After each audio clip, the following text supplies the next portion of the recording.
Good morning, student. Today we will discuss about the representation of osmosis with RBC.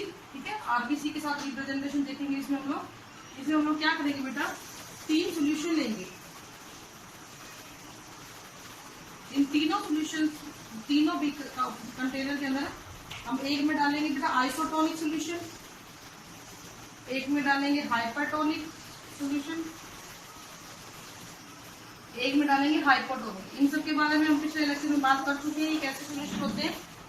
और इन तीनों के अंदर हम लोग डालेंगे आरबीसी। क्या डालेंगे बेटा? आरबीसी। और उस आरबीसी पे इसके इफेक्ट को देखेंगे। इफेक्ट क्या हुआ, आरबीसी को क्या फर्क पड़ा, क्या इफेक्ट इसके ऊपर हुआ।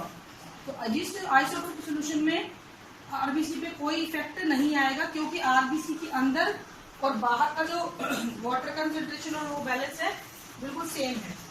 हाइपरटोनिक सॉल्यूशन के अंदर क्या होगा, अगर मैं बनाऊं आरबीसी वैसे बना रही हूं मैं, हाइपरटोनिक सॉल्यूशन के अंदर क्या हो गया, बाहर तो सोल्यूट हो गए ज्यादा और सोलवेंट हो गया कम। ठीक है, as compare to inside, inside solvent हो गया ज्यादा, सोल्यूट हो गया कम। तो पानी बाहर जाना शुरू कर देगा, हाई टू लो चलता है पानी, तो सोलवेंट हाई टू लो चलना शुरू हो जाएगा।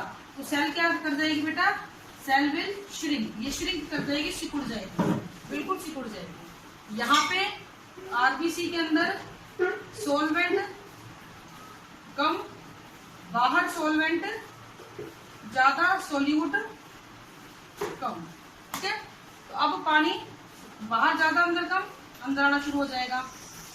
अंदर आना शुरू हो गया तो इसका मतलब क्या हो जाएगा, cell will swell up, cell फूल जाएगी। जो रेजिन वाला मैंने बताया था ना, किशमिश वाली एक्टिविटी, पानी में भिगो दोगे तो फूल जाती है, यही होती है वो चीज। ठीक है, अब कई बार क्या होता है, क्योंकि एनिमल सेल है, ये सेल बर्स्ट कर जाती है, फट जाती है, फूल के फट जाएंगे। और पीछे जो फटी हुई सेल मिलेगी ना, उसका नाम होता है बेटा घोस्ट सेल। उन्हें क्या बोल दिया जाता है, घोस्ट सेल बोल दिया जाता है। तो इस तरीके से तीन रिप्रेजेंटेशन होती है।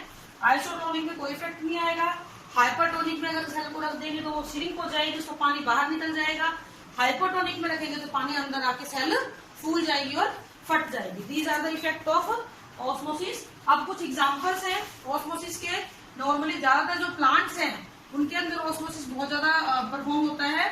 तो स्टोमेटा के द्वारा, स्टोमेटा खुलने बंद होने के लिए, ठीक है, क्लोजिंग के लिए, water absorption by root hair,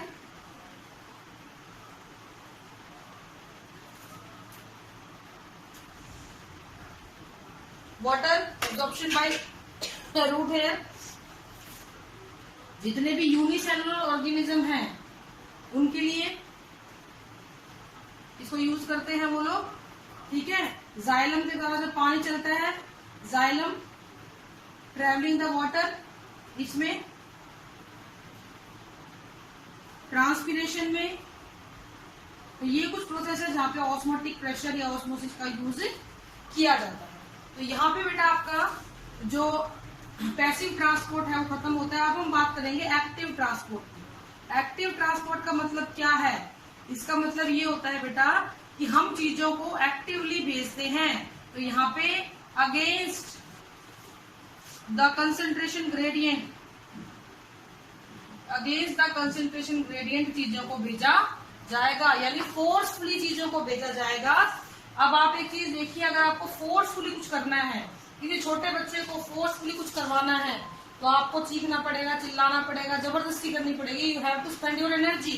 तो बिल्कुल ऐसे ही यहाँ पे भी एनर्जी यूज होती है, एनर्जी यूज्ड हेयर। तो ये दो सिम्टम्स है, दो मतलब इसके सिंबॉलिक्स हैं।